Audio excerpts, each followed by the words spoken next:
Bonjour, ici Louise Crépeau et aujourd'hui on va regarder le 3e verset du psaume 23 et comme on a vu depuis le début, le bon berger veut vraiment conduire ses brebis parce qu'il est le bon berger avec tous les soins qu'il veut accorder.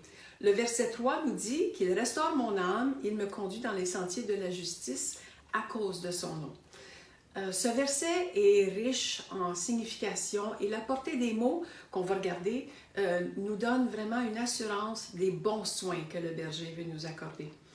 Il restaure mon âme. La restauration, ça représente la guérison. La guérison de quoi? De mon âme, c'est-à-dire la personne que je suis à l'intérieur. Avec toutes mes blessures, avec mes émotions endommagées, il veut me restaurer, il veut me redonner des forces au niveau de ma personne intérieure. Ça continue à dire « il me conduit ». Donc, comme on a vu depuis le début, l'initiative, c'est vraiment le bon berger qui la prend à tous les niveaux pour nous accorder les soins dont nous avons besoin. Il me conduit, c'est-à-dire qu'il m'amène, il me dirige, il me sert de guide.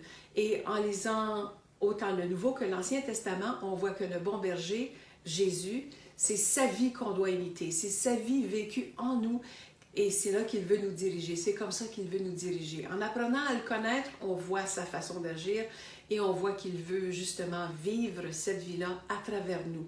Il me sert de guide. Il me mène pas à pas. C'est dit dans la version du Sommeur, de ce même verset-là, ça dit qu'il me mène pas à pas, c'est-à-dire tout doucement, avec soin. Où est-ce qu'il me mène? Dans les sentiers de la justice. La justice, ici, on parle de droiture, on parle de vérité.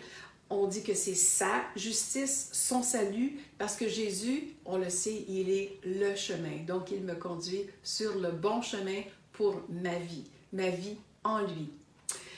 Il me conduit à cause de son nom. C'est-à-dire que pour l'honneur de son nom, c'est lui qui a pris la décision de nous sauver.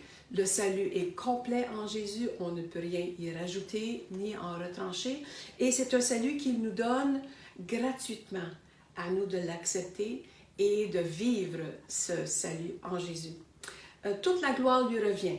On sait que, comme on a déjà dit plusieurs fois, c'est lui qui est l'initiateur, c'est lui qui est le concepteur, c'est lui qui est l'architecte, c'est lui qui est l'auteur de ce salut et c'est lui qui le rend à sa perfection en nous, au jour le jour. Donc, c'est sa décision de nous sauver. Il n'y a personne d'autre qui va recevoir de gloire ni de crédit pour le salut. Donc, c'est à cause de son nom et son nom seul. Maintenant, comme j'ai pris l'habitude de faire par les autres semaines, je vous donne un devoir. J'aimerais que vous passiez quelques minutes à vous concentrer sur le 5e chapitre du livre aux Romains et les versets 8 à 11. Et voici ce que j'aimerais que vous considériez. Comment est-ce que nous devrions réagir vis-à-vis le bon berger et ce qu'il fait envers nous dans ce verset 3? Comment est-ce qu'on doit se conduire? Quelle est l'obligation ou quelle est plutôt notre réponse vis-à-vis le fait qu'il veut nous conduire dans ces sentiers de justice? Donc, je vous rappelle, c'est Romains 5, les versets 8 à 11. Alors, prenons un instant pour prier. Seigneur Jésus, merci, toi le bon berger, que tu as tout fait pour la gloire de ton nom, mais tu nous as donné aussi de pouvoir voir ta gloire, de pouvoir vivre cette merveilleuse aventure avec toi. Merci que ce salut est parfait en toi, merci qu'il est complet et que nous sommes les récipiendaires de cette grâce que tu nous fais de te connaître comme le bon berger. Alors, je vous remercie d'avoir été là. Et je vous souhaite une bonne journée et à la prochaine.